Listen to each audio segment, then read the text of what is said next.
This episode is brought to you by Pro Kettlebell, the only competition kettlebell made in the USA.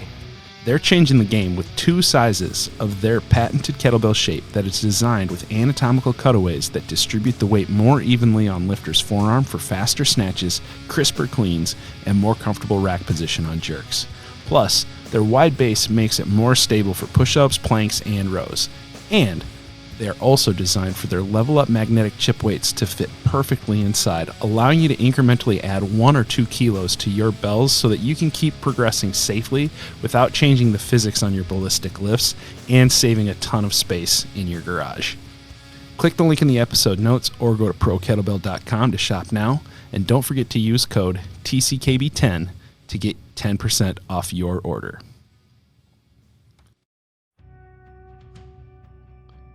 Welcome to the Platform Podcast, where we talk to coaches, athletes, experts, and real people to learn about their approaches to training, nutrition, mindset, and much more.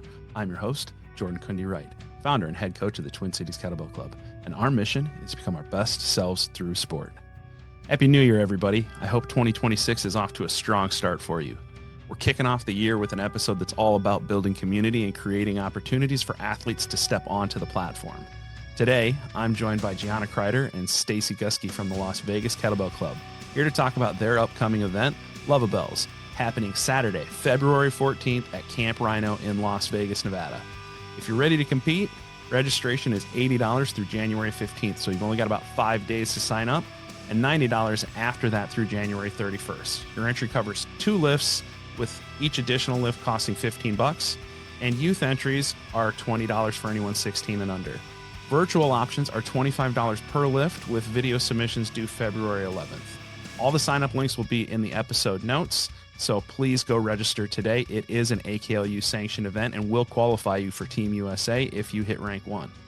So today, we talk about what inspired them to host this meet, how they're creating a great experience for both new and returning lifters, how they wanted to handle the virtual lifting submissions so that there's access for all sorts of people, and how grassroots events like this help keep kettlebell sport growing across the United States. So without further ado, let's step onto the platform with Gianna and Stacy.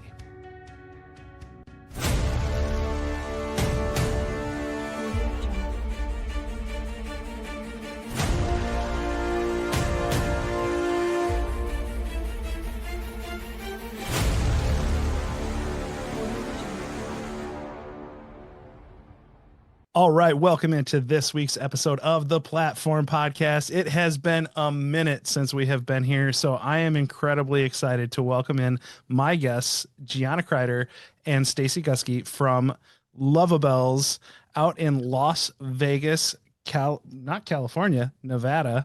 Sorry about that. I'm sure you guys get that probably more California influence than you would like, but thank you for coming in, and I am really excited to have you. Welcome in. Thanks for having us. Yeah. So first things first, let's get the important part out there. You guys have your very first kettlebell competition coming up in the wonderful city of Las Vegas, Nevada. What is the date? When is it? How do people sign up? And what is on the docket? Gianna, I'm going to let you lead that one. Okay. So it is Valentine's Day, February 14th of next year, which is why we are going with a Luva Bells theme. We are hosting it in Las Vegas at the gym that we use called Camp Rhino Southeast. It's very close to the airport, very close to all things Vegas Strip, so millions of places to stay. We are doing a AKLU and IKO rankings for this. So it is a qualifier for AKLU Worlds, as well as you can achieve rank through the IKO World Leagues. So there's all kinds of opportunities with all the different lifts. We're also offering, in regards to the normal 10-minute military snatch, we're also going to be offering 30-minute lifts. So that's kind of the rundown. Oh, fantastic. All right. So how long have you guys been planning this? And is there a banner under which this is flying? Like, is there a kettlebell club that's now established that is in Vegas, or is this just a thing that you guys are doing as a passion project? Well, it was Stacy's idea at Worlds last year, so I'm going to let her take this one. So Las Vegas Kettlebell Club has been around for a while now, but we were really excited. We've always wanted to host an event and bring people into Las Vegas and bring in the community because Las Vegas is a great place for people to come and participate in. So we were trying to think of what time of year would be the best to have everybody come in. And this year just seems like February is going to be a great time to have people come and qualify for Worlds.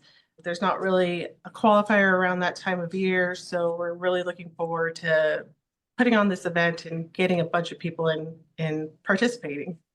That's awesome. So is it in person only, in person and virtual? What are the parameters so people know how they can participate in this event? Because I unfortunately can't come. I told Gianna I was planning on coming, and then my daughter got added to a hockey tournament that is the exact same weekend. So I have to be hockey dad that weekend. I can't fly out, but I'm hoping that I can still do a video submission. What are the parameters how people can participate?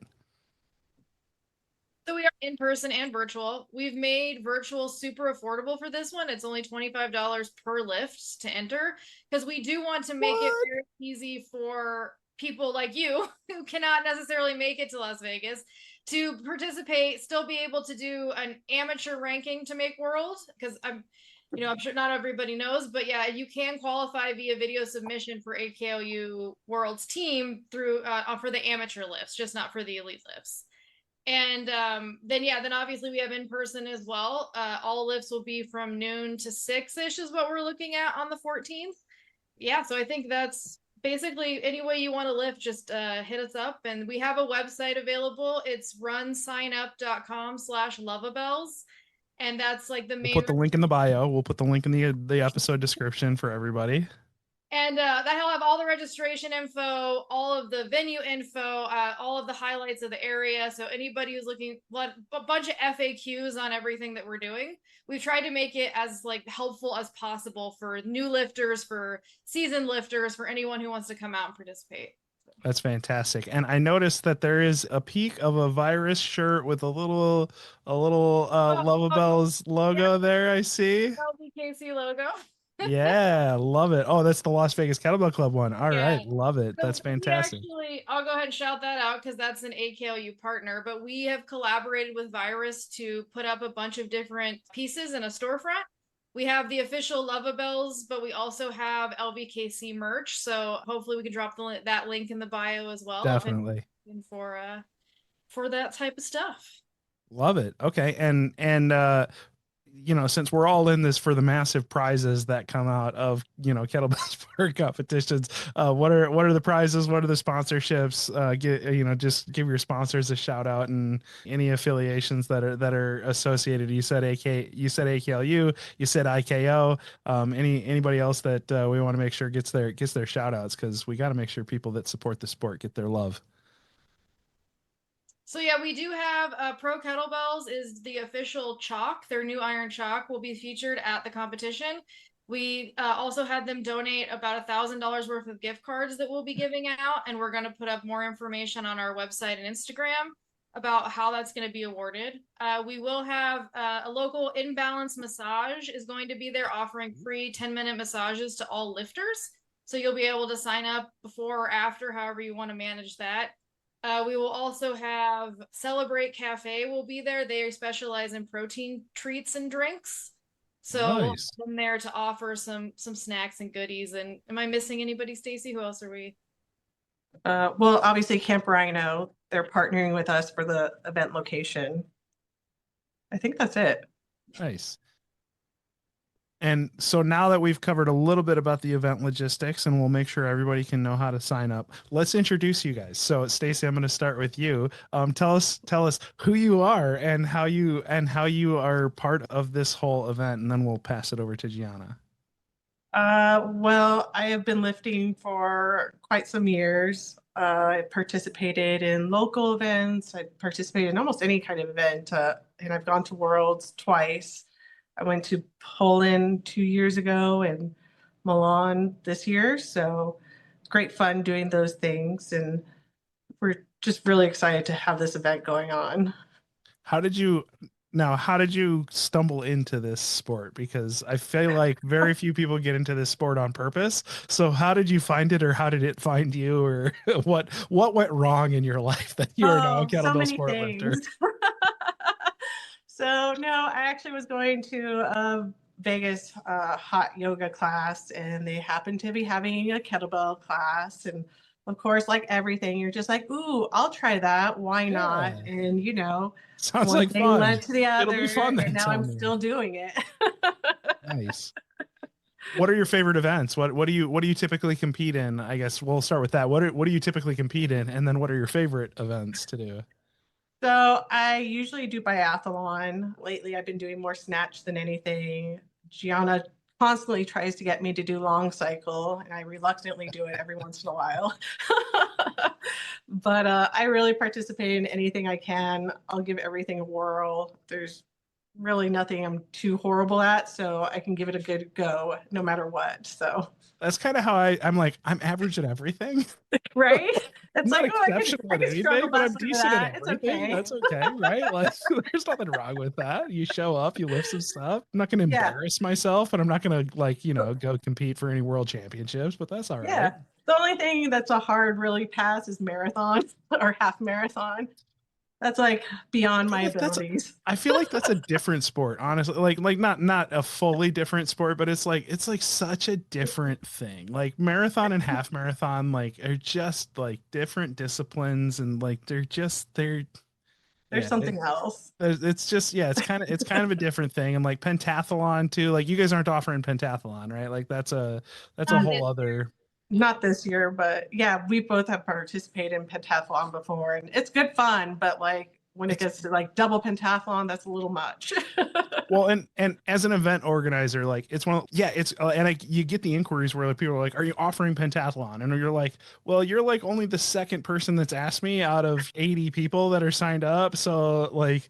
I would love to. However, there's just so many logistical challenges with doing pentathlon in the middle of all of the other like traditional lifts and everything. Like if you're Oh gonna, yeah. I kind of feel like if you're gonna do that, it has to be mixed in with like half marathon, like the IKMF type of event, where it's like, yeah, like because just there's so like everybody gets up to 5 bell changes, and it just It's a becomes like lot. logistically challenging with all of the bells and and all of that. So yeah, I totally get that. But yeah, respect. I love biathlon, long cycle. I have kind of that love hate relationship with. It's like the first lift that got me hooked, and yet it's still so hard all these years later. It's still so hard. It never gets any easier. When does it get easy? The bells I just know get heavier, but yeah. they do. The bells just get heavier, and I just get older, so it doesn't get any easier. But Gianna, how long have you been lifting? And tell people a little bit about how you got into this crazy sport that we love. If I'm being completely honest, it's all started when my husband told me I needed a hobby. So that's completely honest truth. Is he got tired of me sitting around all the time and watching TV, and he was like, "You need a hobby." Like, So I'll show you. I'm gonna get totally obsessed with this obscure strength I sport.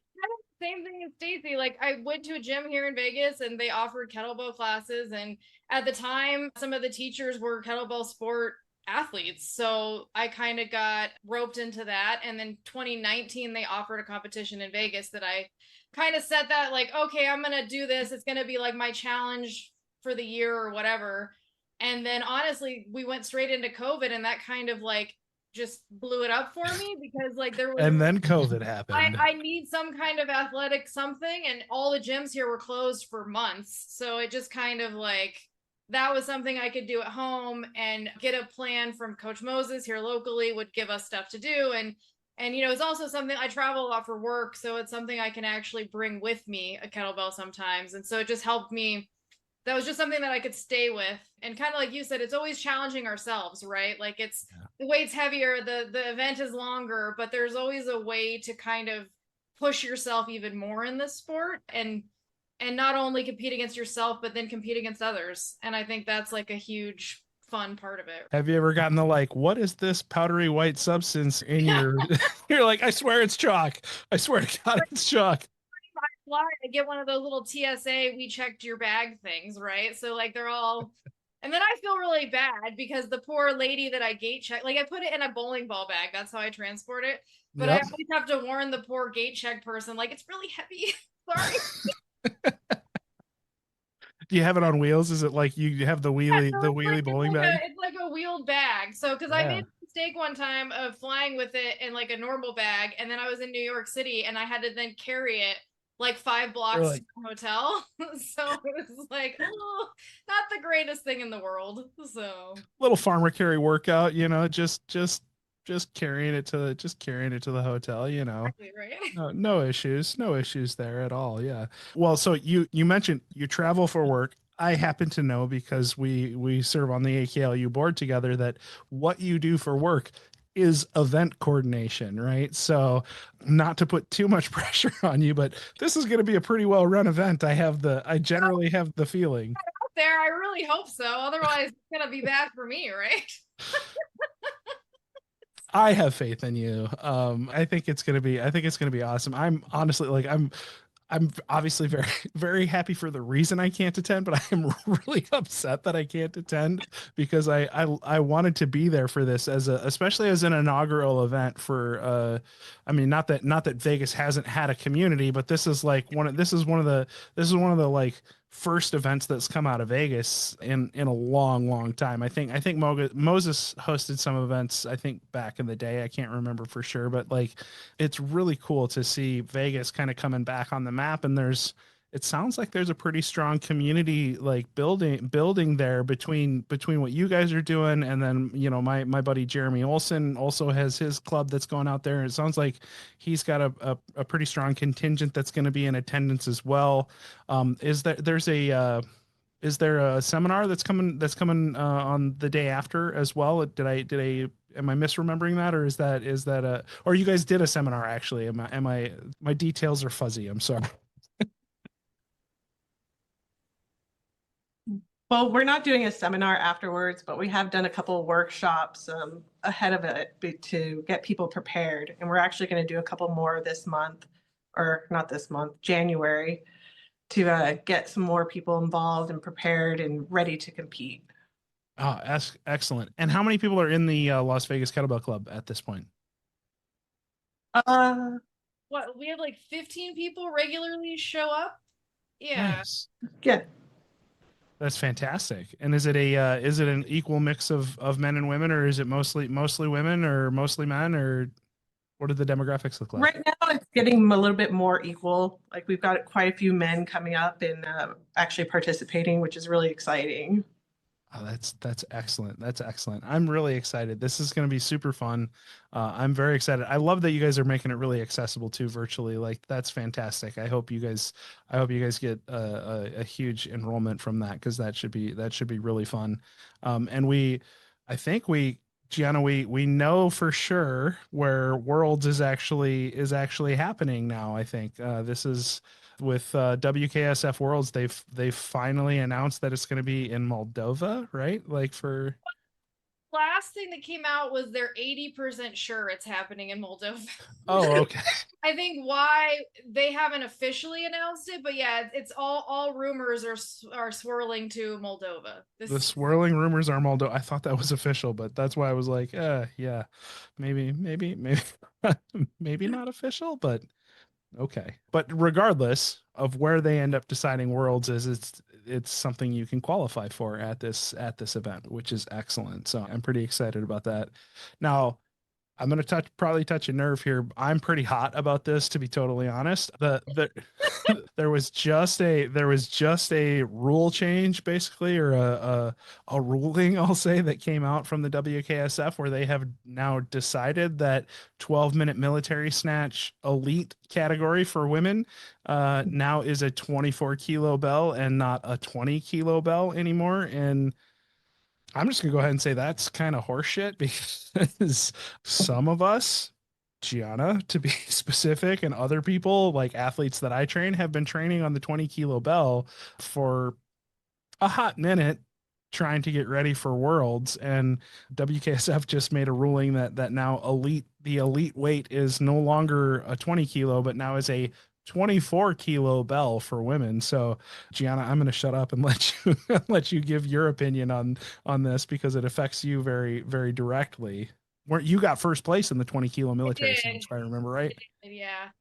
I mean, I agree. I think it's bullshit. I think it sucks. I mean, I kind of understand where they're coming from in the sense that men's amateur versus elite is an 8 kilo difference, right? And You for go from 24 to 32. I get yeah, it. They're saying they're trying to make it parallel where it's like if you're an amateur, it's 16 kilo, and if you're an elite, it's 24 kilo. yeah. However, Couple things. One, it's not that way across the board at WKSF right now. They are still allowing doubles to be 20s and 24s. So it'd be a little different if they like decided to completely change the entire thing so that it equaled it out a little bit. I think it's, and also I should say that the 30-minute events they allow are also still 20 kilo, whereas with men's they're 32 for elite. So I do think it's kind of bullshit that they're only changing one event, and I take it slightly personally because it's my event, but like I understand what's behind it. I just don't think it's as fair. I don't know. The motivation is not the problem I have. It's the implementation. It's that it's inconsistent across disciplines. It's inconsistent across the table. And it's also done mid prep cycle, right? Yeah. Like I have athletes, I know you've been prepping for it. And it's like, how do you just be like, oh, hey, BT Dubs, 20% increase in the competition weight in order for you to compete in the division you were planning on competing in. So you're either an amateur crushing the 16 where you're like, okay, I can throw the 16 up 247 times, or, oh, now you got to go to the 24. And it's like, that is such a massive change. That's a 40% change in load. And it's 20% from what you were training on. Like, and it's a non-linear progression, right? Like going from a 16 to a 24 is not a linear equation in output. Like there's so many. It bothers me so much because it's like if you're gonna make that change, like give people the heads up, like let them have time. It's very frustrating because the justification was that it was too easy, and to me, there's not a data point that shows it's too easy because like I guess the most likely or like the most common would say 20 reps per minute with snatch means that you're probably ready to go to the next bell, or that you couldn't fix it properly above 20 reps per minute. Some people can do that, but it's very hard to do that and fixate properly, right? I mean, the threshold I use is if you can hit 180 plus with fixation, you're probably ready to move up to the next bell, right? And I say 180 plus depend, and again, to your point, I think, on a 10-minute set. Yeah. 18 RPM on a 10 minutes, but it depends on what standard of fixation we're talking about, because I will say that the standard at Worlds has been slightly inconsistently applied at times, and I've seen people that were able to get 20 plus RPMs at Worlds, and I've seen people who were not, and it was largely due to judging, not because they're not physically capable. But that's neither here nor there. We'll just say 18 to 20 RPMs is kind of the range, like where you can get fixation. And it's like, if you can do that for the entire duration of the event that you're signed up for, you're probably ready to go to the next bell. That's generally a standard of performance. And I feel like that's kind of being tossed out the window. I'll give you a great data point here, right? So WKSF just released their top 10 people across all of their events, right? Not just Worlds, because they host a North American, a European, they host a bunch of championships, right? I was number 7. I did 200 reps, which I don't believe it's between 17 and 18 reps a minute, which I feel like is a decent pace. But so that's 6 other people that were above me, but that's not nearly enough that I feel to call it too easy. Or so increase the rep count, like to me would be the thing, right? Like don't just suddenly push it. But again, it's consistency, right? If they were going to say that all one arm events, including the 30-minute, we're going to 24, I'd be a little bit like, okay, well, I guess we're evening out with the men, right? But to like just pick one event and be like, all right, we're just gonna change that because just this one, just the 12 minutes and just for women. Like it just, yeah, it seemed a bit arbitrary. I don't know if this is a test flight for the rest of the table being standardized, which that I would actually be in support of, right? If you're trying to make it more standardized and make it a little bit more even, cool. But this just, I don't know, it seems, and I hate that they're doing it mid qualification cycle. That's really the thing. Like as a coach, it's not fair to my athletes. That's the thing that pisses me off. Like you mess with me, fine. That's fine. Whatever. I'll just adapt. And Gianna, I'm sure that's kind of the attitude you're probably taking into it, is like, whatever, it's fine. It affects me, but whatever. I'm pissed about it. But like as a coach, I'm like, don't make it unfair to my athletes, because they've been preparing under a certain paradigm, and like to change it 6 months before, like that's in the middle of your year-long training cycle. So if you were trying to peak at Worlds on the 20 kg, yeah, is there enough time to adjust your training cycle? Sure, but it just doesn't feel, I feel like that's one of those things you announce now and you implement it next year. Like you say, hey, this is the change that's coming. Then nobody has it. Like if I told you, hey, this is going to be the case in 2026, we wouldn't even be having this conversation, because you'd have plenty of time to adapt to it. You'd have time to change your training cycle. I don't know. It just, and they I feel like they surveyed us, the WKSF affiliates, but they didn't listen to us. Like unless we were the minority and everybody else was like, oh yeah, sure, it's fine. But I feel like it felt cursory. Like they're just going to ask us our opinion, but not really take our opinion into consideration. I don't know. Yeah. I need a minute. I need a minute with that one. But so are you guys both competing at Luva Bells? Are you going to both compete and run the whole show, or are you running the show and not competing? We're actually going to do one event. We've decided we're going to do I think 10-minute 24K long cycle, which is what we're going to try and go for this year. Okay. So, just taking it nice and easy on yourself. Yeah, I'm saying 10, but yeah, like Gianna said, we're really just shooting for 5 minutes, but a solid time limit. Do you have a goal in mind for that from an output perspective, or are you just like, so long as I can get as deep into the set as I can? Yeah, me, it's all, whatever happens, because long cycle is not my thing, but Gianna has definite goals. All right, Gianna, you got to tell me, what's the goal? I'm shooting real low and saying 50 reps. If I can manage 50 reps by February, that'd be great. Seeing as this is my first time ever attempting it. I was gonna say, I don't feel like that's shooting real low. I feel like that's a solid output number. Solid, right? If I can, yeah. I mean, making the 10 minutes would be amazing. I don't know if with my work schedule and training cycle, I'll get that far, but I just want to get up there and at least make a minimum of 5 minutes and just do it. So cool. So that Stacey, one day at Worlds, I can do the 24. Yeah, totally. Yeah. Well, you don't have any choice now, because you're either elite or you're on the 16. So, it kind of is what it is.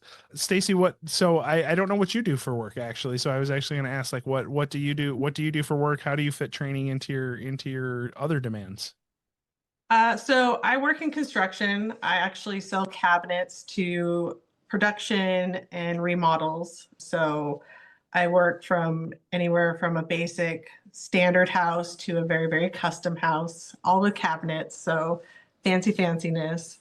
And then I just try to fit my workout whenever I can. The sad part is like most of the time I'm really mentally exhausted from work. And so kettlebell sometimes is a big struggle to focus on and you're totally alone there. Nobody else knows that struggle.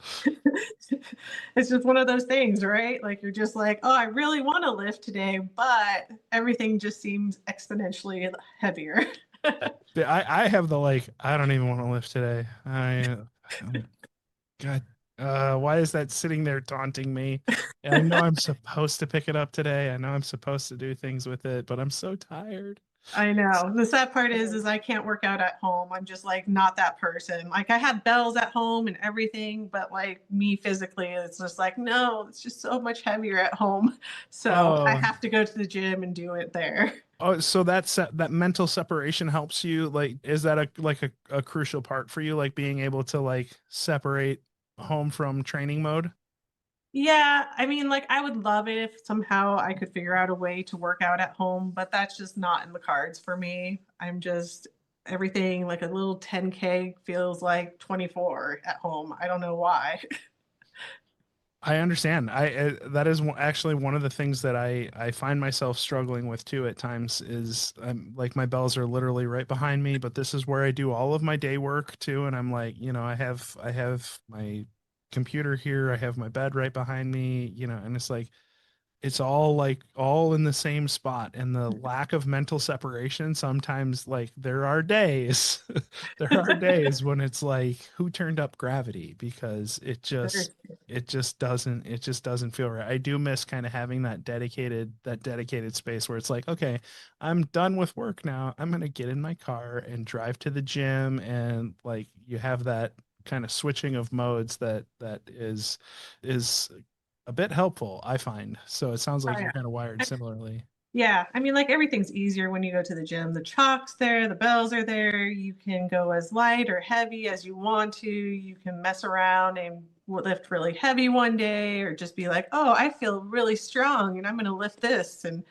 be like, "Oh, that was amazing," and never Tell be me able to more do it about again. those days. What? You don't have those days?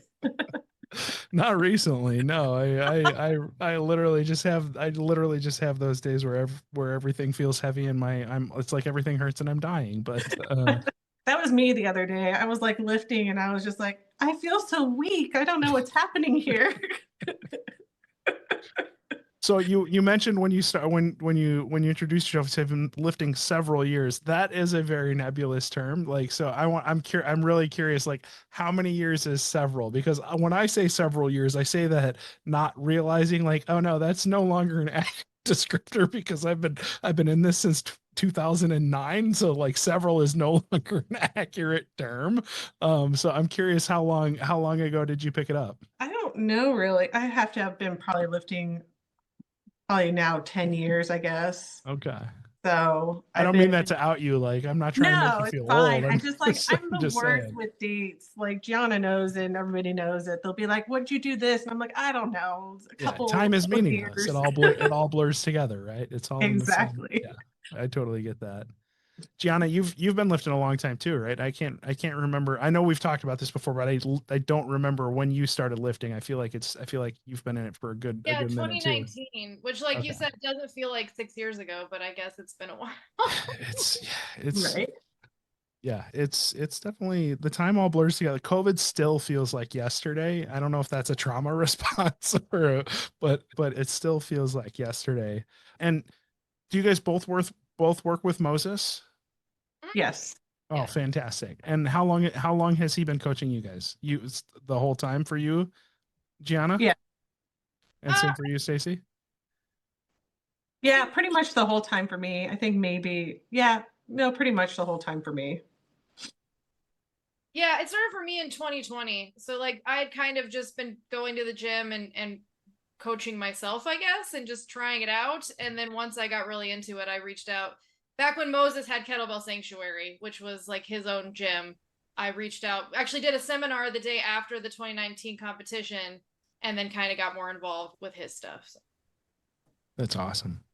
Okay. I'm curious now, the community building part of this, right? Like, what is the biggest challenge that you guys have faced with trying to establish a community in the Vegas area, and what's kind of been your biggest highlights of building this community up? Because it sounds like it's going really well to have the numbers that you guys already have, at Las Vegas Kettlebell Club. That's a like 15 members is a really solid base to build from. So how have you guys gone about building community there?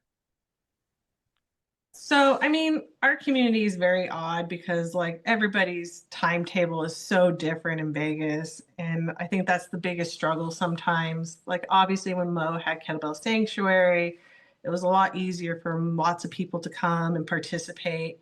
And now that we're at Camp Rhino, it's just a little bit more difficult. But the great thing about us is that we constantly keep in touch with everybody who has been in the Las Vegas the Kettlebell Club before and current. So we're really excited about this event because now we're getting to see people we haven't seen in a very long time due to scheduling and other things and just life and distance from where Camp Rhino is compared to where they live. So we're going to see a lot of people come out to the Las Vegas meet that we haven't seen in a long time. And people are really excited to come and see everybody again and really participate.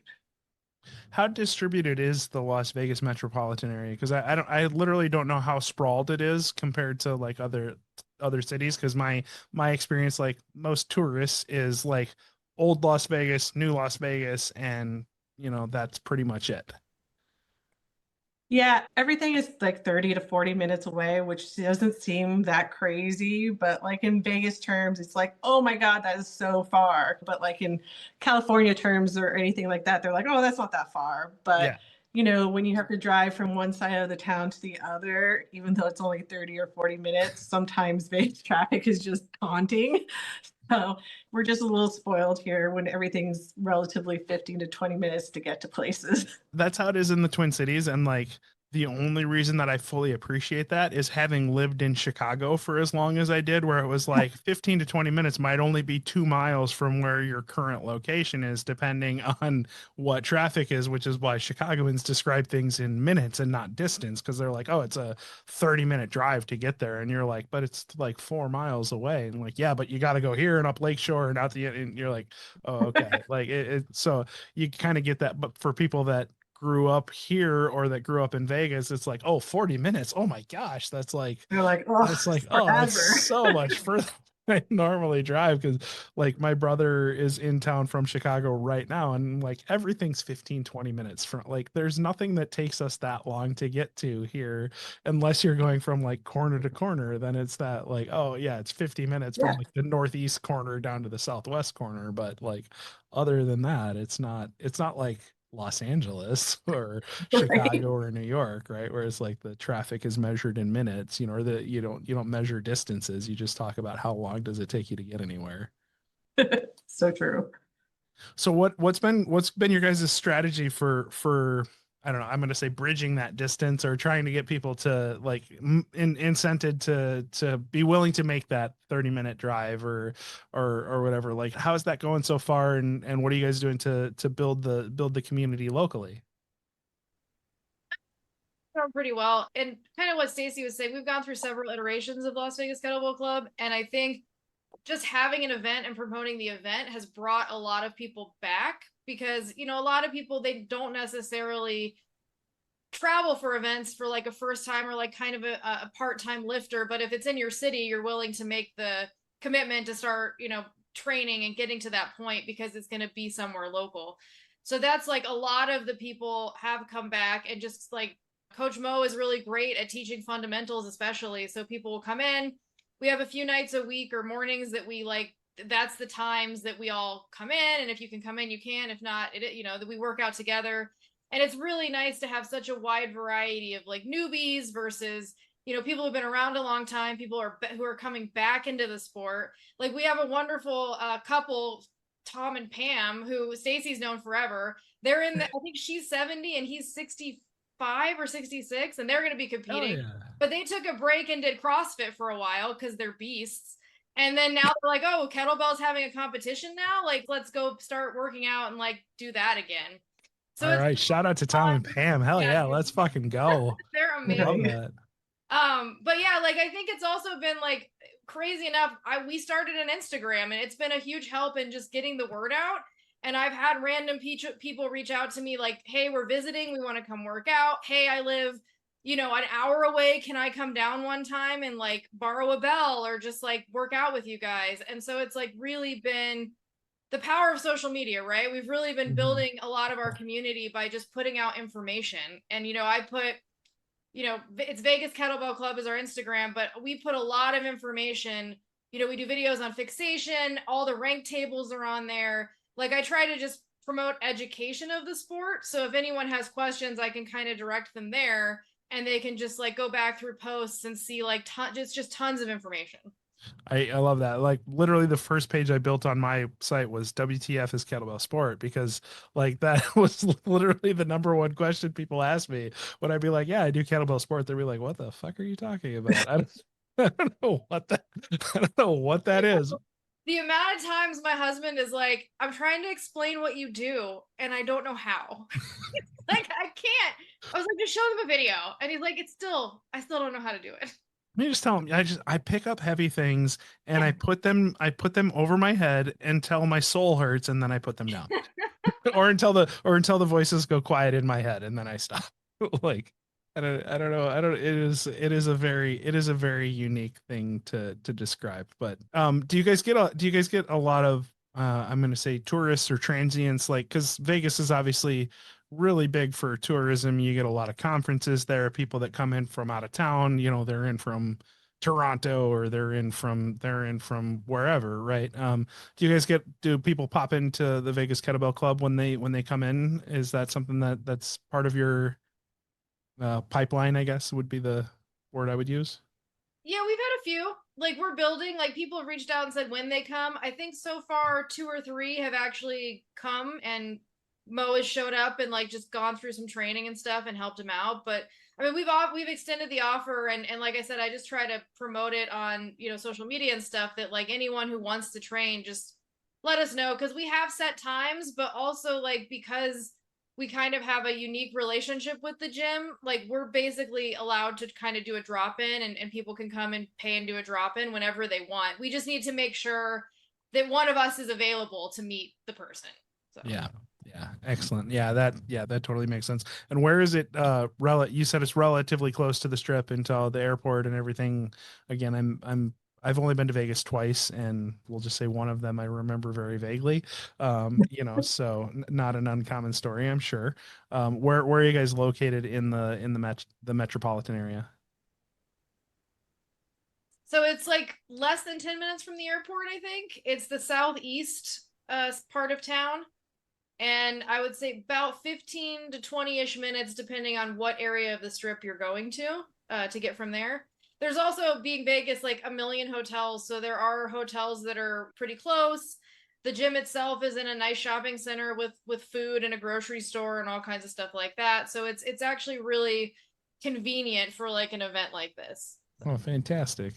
How do you guys how do you guys like living in a tourist attraction like hub? Like what is that like being local? How do you like, do you hate it? Do you love it? Is it like is it a point of pride, or is it like, oh, these fucking tourists? Stacey, you were born and raised here, so I feel like you have the best.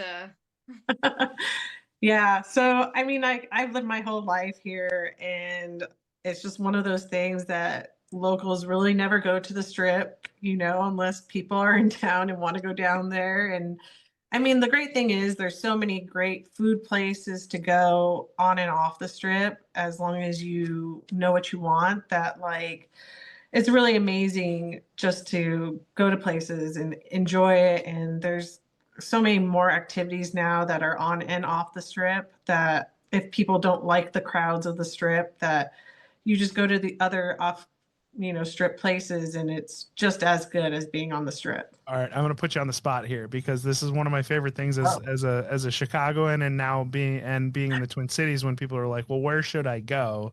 It's like, okay, as a local, if you're like, as a local, where would you send people that's not the strip? Like, what would be like your recommendations, like for people to get real Vegas, not tourist Vegas? Like, what would you recommend for people to check out? That's like, how do you get to know what Vegas is really like, as opposed to what you see on The Hangover or any of the various, commercializations?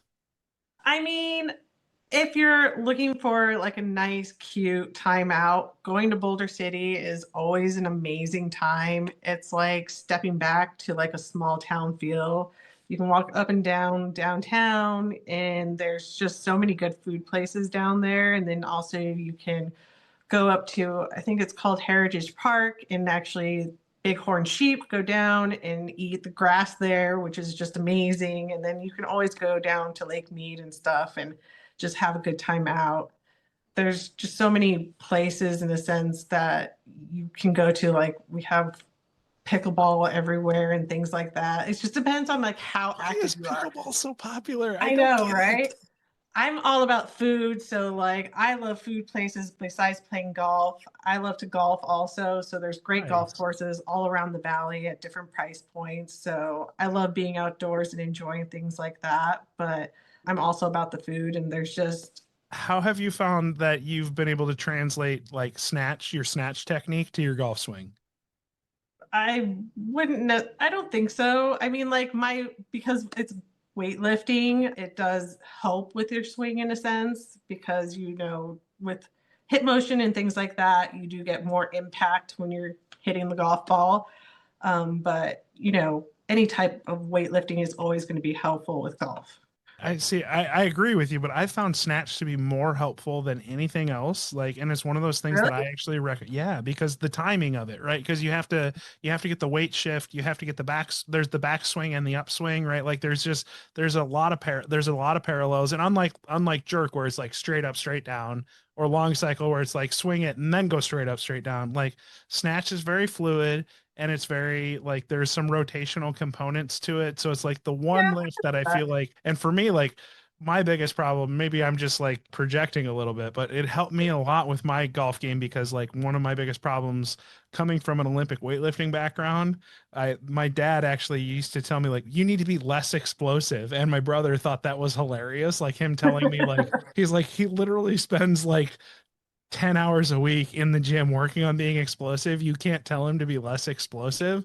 But what he was trying to tell me is you need to be more patient, right? Like you need to like not be in a hurry. Like and kettlebell snatch is one of the few things that has helped me understand the lesson of like you can't rush it, right? You have to wait for the like letting the bell do the work for you is kind of like letting the club do the work for you. So maybe I'm projecting a little bit. I just kind of assumed that everybody else had the same experience that I had, where it's like, oh, if you just wait a little bit and like you're not in such a hurry to swing the club at the ball as hard as you can, like you can actually hit the ball better, straighter, further, like all of these things. But again, maybe I'm projecting a little bit. I just kind of assumed that other people had a similar experience where like kettlebell snatch actually really helped me improve my golf swing, not for the physiological reasons of like I can generate more power, but like for the like psychological of like, oh, I need to be more patient and shift my weight and let the implement do the work for me rather than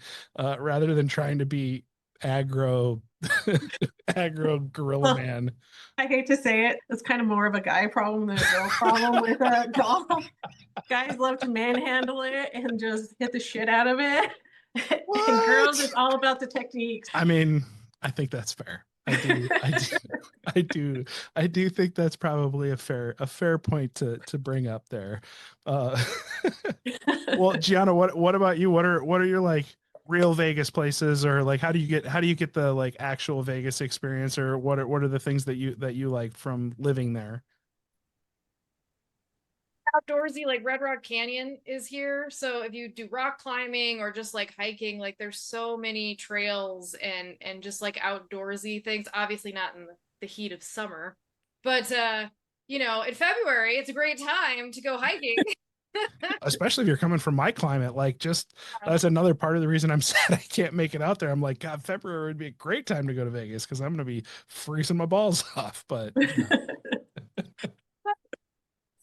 What's cool is like there's so much good food and like there's shows, especially like obviously there's the Vegas shows, but like there's a lot of local theater here. There's a lot of like local performance and arts and stuff like that. There's a lot more community, especially because going back to like growing up here, when we were like in high school, there wasn't a lot of like artsy stuff here. Like we didn't get Broadway shows. We didn't, since in the years since they started to really build a community. So like downtown has a really cool arts district now, which a lot of interesting bars and restaurants and stuff. So I would say like, yeah, if you want like a kind of off Vegasy feel, but you still want to like have fun, I would say like downtown arts district is like a really good spot to go hang out.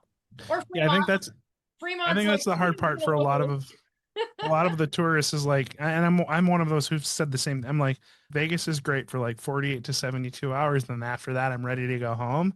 But that's because like you're talking about like tourist Vegas. You're not talking about like real Vegas, right? Like it's like if you could get outside of those like touristy experiences and because I'm not a gambler, I don't like, but I love food, and that's one of the things I've always said about Vegas is like man, if you're a foodie, like Vegas is actually a great place to go because they have all sorts of different food. You have obviously the big name chefs that have their that have their restaurants down on the strip and what have you, but like there's also just a ton of like really good local flavor. You've got a bunch of good taquerias, and you've got like all like kind of a smorgasbord of people have migrated to Vegas for lack of a better word for it. But I yeah, mean, yeah, we have a great Chinatown area. There's oh so many really? amazing Asian food restaurants, and it's very close to the strip. So like if you are visiting and you just want to take like a quick Uber or taxi or whatever, like there's a really amazing street of it's a couple streets now, I guess, of all kinds of different Asian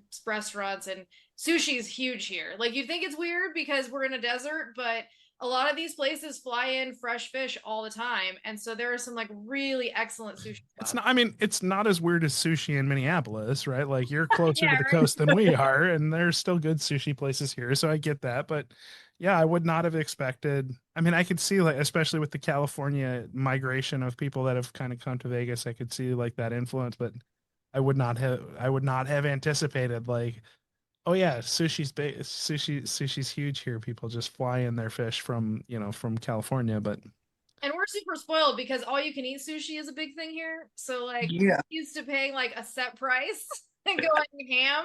And so anytime we go to other cities, we're paying how much? so tell me more about the post competition refuel. Yeah. The- If anyone wants to reach out, we can recommend some excellent all you can eat sushi restaurants that are Or Korean barbecue is also amazing after comp. oh yeah, Korean barbecue is also amazing. Full stop. Just like well done Korean barbecue all day, every day. But yeah, post comp. I mean, is there a bad post comp? Like once you've lifted all of those kilos, you're just kind of like just give so it pig out. give it to me. If it's good food, like calories don't count after the competition. Nobody cares. You're just like that is feasting. I love that. I love that. I mean, that's one of the main things we do. We plan our after comp dinners Oh yeah. way in advance.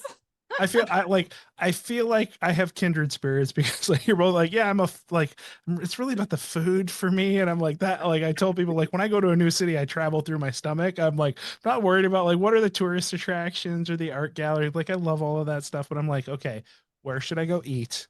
Let's plan our tourist activities around where the good food is. Like, oh, there's a good museum by that Korean barbecue place. Okay, cool. Yeah, and Like, but if that place isn't close to a good food spot, I'm like, yeah, fuck that art.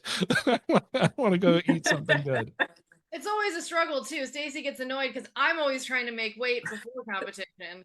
So she's like eating all this delicious food in front of me, and I'm just like very sad I until mean, we that's a strategic fail on your part. Like, I can't help. I mean, I see my life together, but it's always just like, all right, hey, look, coefficient 1 for me in world. So I gotta be, you gotta be on top of it. So I I'll be honest. I'm jealous of anybody that has to worry about their weight class.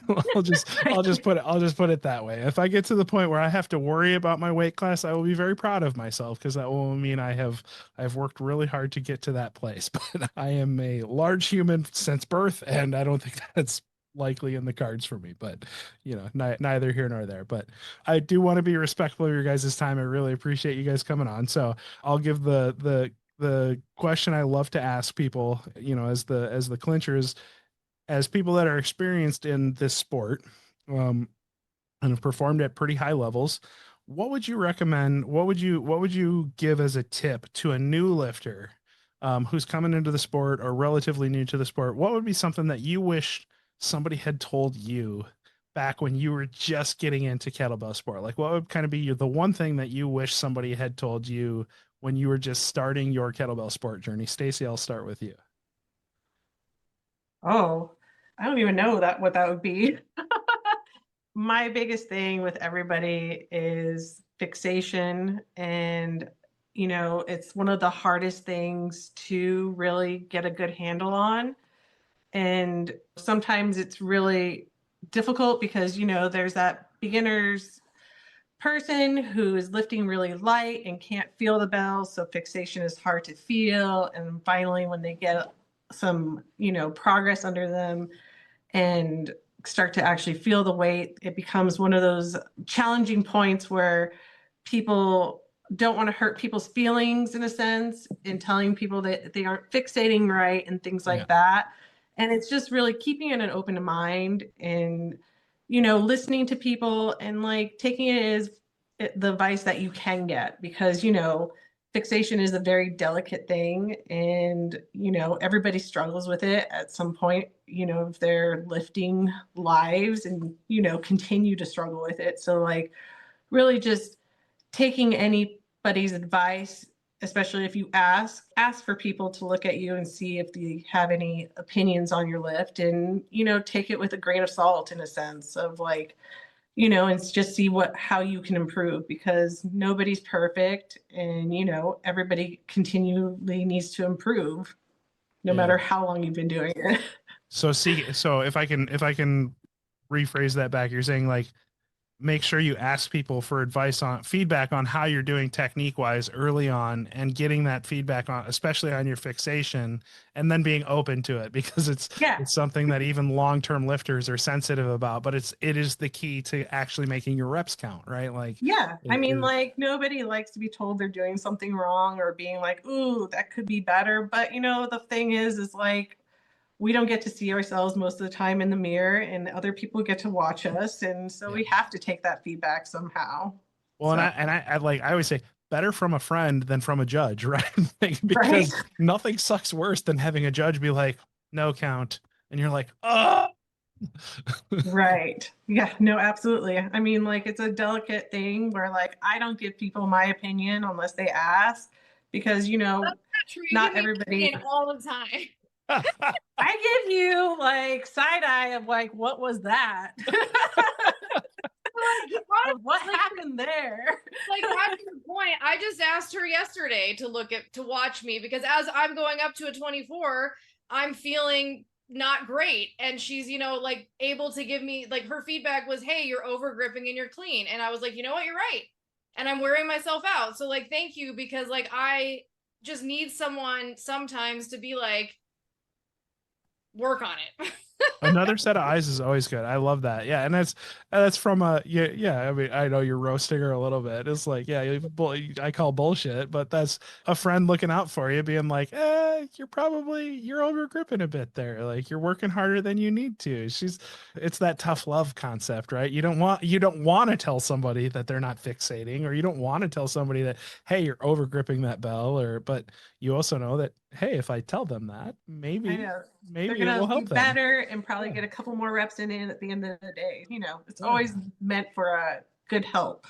It always comes from a place of love. That's the thing. Like the kettlebell sport community, I will say, like, everyone is trying to help each other do better, which is one of the things I love about this sport. If somebody is trying to give you suggestions, even if it's off base, because sometimes it is off base, but it almost always comes from a place of love. It's never from somebody like being like, oh, you're messing up. They're just trying to help you. Everybody wants to see everybody else do well. Going back to what you said about you don't want to hear from a judge, like, that is such a big thing. And just to put it out there, we're going to be a little more on fixation for anyone who's trying to qualify, because it is not great at Worlds. I was getting hit a lot for what I would consider fixation, but like you were saying earlier, like, every judge is different, and some judges need it to be like perfect, and if you're not perfect, they're going to no count you, or they're going to have, and some judges just want to see if you're Italian. Yeah, right. But yeah, so like, it is important to like be open to constructive criticism, right? Because a lot of times Stacy and I will think twice about offering advice, right? You don't want to just walk up to someone and be like, hey, like, you might want to work on this. Yeah. So like, I think it is important to, like, as you're starting, don't be afraid to ask someone like, hey, watch me, like, what can I do better? Like, what would you recommend? Or, because especially like with snatch, everyone has a slightly different technique too. So you never know what you can learn just by saying like, hey, how would you do this? Or do you have a tip for how to make it easier? And I love that. I love what you just said there about it being individual, because the other part, the corollary to that is when you ask somebody like, hey, Gianna, how do you do this? It's also important to remember this is how you do this. And it may or may not translate to how I do this, because I have longer arms, I have a bigger belly, or I have, whatever. Like there are various things, like you're both women, I'm not, so I don't have breasts to deal with, right? Like there are different there, and that matters, right? Like when you're thinking about technique, right? Your bio individuality does matter, but you're also looking for like, okay, well, maybe this person has something that they do better than I do that could help me, or maybe they do something differently and that is worth experimenting with in my training. But also it's not gospel, even if that person is a world champion, right? Like somebody, Dennis Vasiliev could tell you like, oh, like this is how I do snatch. And you're like, oh, I tried his technique and it just feels terrible for me. Okay, you're not Dennis, right? Like Dennis is different or Lorna is different. Like there's all sorts of people that we all look up to, and it's like trying to figure out those, like what works for me and what from their technique can I harvest and what should I not take, is really hard for young lifters to kind of figure out. But I love that. I love that tip of being open to feedback, seeking out feedback actively, and being willing to accept it. Obviously, is always a challenging part. And then I would just like experimenting with it is a big thing. So I love that. I love that. Is that your big tip, Gianna? Is like being open to that feedback and willing to try it, or is there something else that you think is a key for you? Slow it down. Like I was one of the people too that made the mistake of like, okay, the 8 was kind of light for me when I started. So I'm like, oh, I got to always do 20 reps a minute or always do 12 or 13 reps a minute long. Like my brain was always like, count, you have to, you have to, you have to. But getting heavier, you can't, that's not sustainable. Like Yeah. she's laughing because she knows that I'm always Yeah, counting. I was just gonna Slow ask. it down. Oh, Always this is being counting. recorded, right? Yeah, I know. Yeah, she's like, this is your feedback. She's I gonna know. play this back to you. Like she's gonna I save know. this as a Watch this. clip on her It's gonna be phone. My ringtone right now. But no, I do. Like I'll send you the clip, Stacy. Don't worry. I'll clip this Perfect. portion for you and send it to you. I need this. but it is something I've learned recently is I have to make myself slow the F down and just like, okay, if I'm only doing 8 reps a minute, it's not bad. It's like what I can sustain to be able to do the full amount of time, right? Because I mean, that's another strategy that we can just talk about real quick is like, for a long time with snatch, I would just go up there, go as fast as I possibly could, but not make 10 minutes, right? Mhm. So like, it's kind of like, do you want to make the 10 minutes or do you just want to make the reps that you can? And that's like the constant battle in training as well, right? Yeah. And like when you get on a world stage, you kind of want to make the whole time. So now I'm having to like pull it back and just be like, all right, like what do I need to do and what pace do I need to do and where do I need to rest properly, right? Of course, when I'm trying to wrap it, you're like, well, let's talk about like the really hardest part of coaching, which is the trade-offs between do I go at a higher pace and shorten time, or do I optimize time and shorten pace output? And where is that trade-off? How do I optimize? Just a small topic of conversation right at the end of an hour. Much to talk about. But yeah, that would be my advice. Slow it down. Don't always count. Just make sure that like you're doing solid, great fixation reps every time. Yeah, I love that. I love that. And it is one, you're right. It is a constant battle where you're trying to figure out like, oh, if I can't sustain 6 RPMs, should I slow it down and try and do 4 RPMs for the full 10 minutes? Or should I do 6 RPMs for 7 minutes and get 42 reps? Or should I do 4 RPMs for 10 minutes and hope that I can get an extra 3 reps in my last, because then you get one more rep. Like that's the constant battle of like, how can I maximize my output here? And it's like, there isn't a clean right answer. It's always it depends, and it's going to depend on your journey and and what your coach is suggesting. And yeah, that's part of the reason we keep coming back to this wonderful, crazy, lovely sport. Okay, that's the fun, right? It's the math. It's all the kettlebell math that you have to do. Oh, well, the math is the easy part. It's the emotional toll of the math. That's the hard part.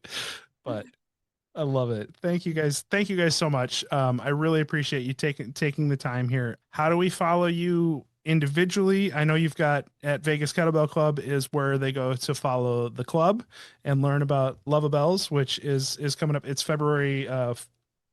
Is it 14th? Is it the 14th? Yes. Right Yes. on Valentine's Day? All right, love it. Yeah, get your reservations in for your restaurant for post comp lifting, but go lift some weights and then yeah, go do what people do on Valentine's Day. I love that. How do people follow you individually if they want to get at you, or if they want to see how you guys are doing individually on your lifts, on your training? Or I'm assuming you have your own personal accounts that you post your lifts on and what have you. Stacy, you go first. I do, but I have no idea what it is. I pretend to do Instagram and stuff, so I'm really the worst at social media. So That's okay. You can just say just follow the club. It's fine. yeah, it's all right. That's I'm sure a if you fair. This is a pretend safe to space. try really You don't slightly have hard. to do social media like that. Like no, you don't have to do social media. The club has to. You don't have to. It's okay. Yeah, you can find Instagram is Gianna Rose 86, but also Vegas Kettlebell Club. Stacy and I both follow it, so you can find us on the friends there. Moses also, shout out to him. You can find him on social media. He has a lot of good content. He's a good person to reach out to if you're looking for, coaching advice. Obviously, Jordan, you coach too, so but Well, appreciate that. But yeah, Moses is great for people that like, especially like you said, especially for beginners, newbies. Like Moses is great, and kids like Moses is. Well, if you've got youth athletes, like that's Moses's passion. Yeah, quick shout out for that, if that's okay. We have a whole line of youth bells at the competition. We do have a youth division to sign up. We only have one person so far in the youth division, so sign up if you have your kids, you want to bring them. But yeah, Mo makes a special smaller bell in a 2, 4, and 6 kilo. They're fantastic. That's what my kids train with. They're phenomenal. What is the price point for the youth division for people if they want to sign up? I believe it's $25 per lift for the youth lifters. Yeah. Awesome. Or sorry, $25 for, if you want to do 2 lifts, that's fine. But it's that's what the price point is to make it easy for them. And then currently we're in regular registration, so it is $80 for a regular registration. Awesome. Both of you, thank you so much for taking the time. We're recording this on the 28th of 2025, so this will not come out probably before the new year. So happy new year, everybody. This will probably be the first episode of 2026. And yeah, get your registration in for Luva Bells. It's going to be a great competition. I'm going to say Gianna's going to run a good event because, it's kind of what she does. So it's going to be awesome. And the Vegas community is awesome. I really appreciate you guys taking the time to come on, and I hope it goes as awesome as I know it's going to be. I'm sad I can't be there in person, but I know you guys are going to kill it. I'll go throw around a bell for a bit and do a video submission for you guys. But see, we'll be waiting for your virtual sign up. Yeah, I'm definitely gonna do something. I was really hoping to get out there in person, but I couldn't be. Yeah, c'est la vie. Those things happen. But thank you guys very much for coming on. And next year, hopefully I can make it out in the near future. But I really appreciate you guys coming on, and we will talk soon. All right, thanks for having us. See y'all. Thanks. All right, bye.